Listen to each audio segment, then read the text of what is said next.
नमस्कार, आदाब। आप देख रहे हैं द जस्टिस हिंदी। उत्तर प्रदेश की सियासत में इन दिनों पंचायत चुनाव को लेकर जबरदस्त हलचल देखने को मिल रही है। 2026 में होने वाले पंचायत चुनाव को 2027 के विधानसभा चुनाव का सेमीफाइनल माना जा रहा था और इसी वजह से लगभग सभी राजनीतिक दलों ने अपनी रणनीतियां तैयार करनी शुरू कर दी थी। लेकिन अब यह चुनाव फिलहाल अधर में लटक गया है, जिससे राजनीतिक गलियारों के साथ साथ आम लोगों के भी मन में कई सवाल खड़े हो गए हैं। सबसे बड़ा सवाल यही है कि आखिर उत्तर प्रदेश में पंचायत चुनाव कब होंगे?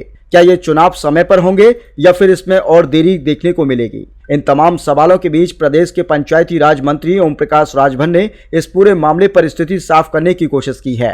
राजभर ने स्पष्ट तौर पर कहा कि पंचायत चुनाव का भविष्य पूरी तरह कोर्ट के फैसले पर निर्भर करता है। उन्होंने बताया कि 25 मार्च को हाईकोर्ट में इस मामले की सुनवाई होनी है और राज्य निर्वाचन आयोग को अपना जवाब दाखिल करने के लिए नोटिस जारी किया गया है। ऐसे में 25 तारीख को कोर्ट जो भी फैसला देगा उसी के अनुसार आगे की प्रक्रिया तय की जाएगी। यानी साफ है कि सरकार इस मुद्दे पर कोर्ट के निर्देशों का पालन करने के मूड में है। इसके साथ ही ओबीसी आरक्षण और आयोग के गठन को लेकर भी मंत्री ने अपनी बात रखी। उन्होंने कहा कि अभी तक वोटर लिस्ट का प्रकाशन ही नहीं हुआ है, तो ऐसे में आयोग के गठन की प्रक्रिया कैसे पूरी की जा सकती है। इस बयान से यह भी संकेत मिलता है कि पंचायत चुनाव में देरी के पीछे तकनीकी और कानूनी कारण भी अहम भूमिका निभा रहे हैं। जब उनसे सवाल पूछा गया कि क्या पंचायत चुनाव तय समय पर हो पाएंगे, तो उन्होंने दो टूक जवाब दिया, जो आदेश कोर्ट देगा वही माना जाएगा। यानी सरकार फिलहाल किसी भी तरह की जल्दबाजी में नहीं है और पूरी प्रक्रिया को न्यायालय के निर्देशों के तहत आगे बढ़ाया जाएगा। वहीं इस मुद्दे के साथ साथ सियासी बयानबाजी भी तेज हो गई है। समाजवादी पार्टी के अध्यक्ष अखिलेश यादव द्वारा महिलाओं को 40,000 रुपए देने के वायदे पर भी ओपी राजभर ने तीखा तंज कसा।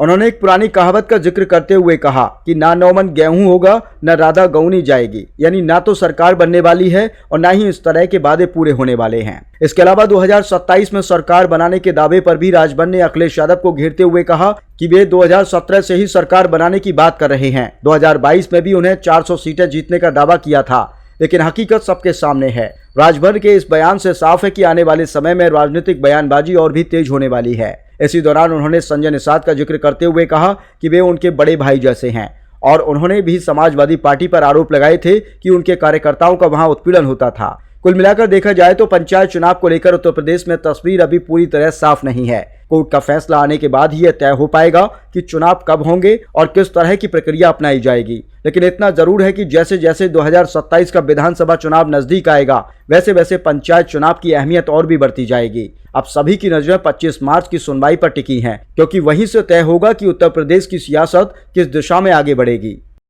और यूपी में कब तक पंचायत चुनाव होंगे? 25 तारीख को हाई कोर्ट में तारीख है। राज्य निर्वाचन आयोग को नोटिस है कि जवाब सबमिट करने के लिए आपके प्रश्नों का, तो 25 तारीख को धैर्य रखिए। 25 को जो निर्णय होगा कोर्ट का, उसका पालन किया जाएगा। क्या अभी गठन नहीं होगा ओबीसी आयोग का? अभी वोटर लिस्ट का प्रकाशन नहीं हुआ तो गठन कैसे हो जाएगा? इसका मतलब है समय पर चुनाव भी कठिन है। अब कोर्ट का आदेश जो होगा वैसा किया जाएगा। और सर, अखिलेश यादव कह रहे हैं 40,000 रुपए देंगे हर साल महिलाओं को। अरे न 9 मन गेहूं हो, न राधे गौने जाई है, न उनकर सरकार बनने वाली है, न 40,000 मिली। वो तो कह रहे हैं 2027 में सरकार आ रही है। वो तो 14 से लिया हो, 17 में लिया हो, 22 में 400 जीतत रहना। अब कहाँ गईलन? तो कहीं कुछ होने वाला नहीं है। सर, संजय निषाद आपके सहयोगी हैं और रो रहे हैं, बड़े भाई हैं, वो कह रहे हैं कि समाजवादी पार्टी में हमारे लोगों का उत्पीड़न होता था। ये बात वो कह रहे हैं। ठीक है, थैंक यू।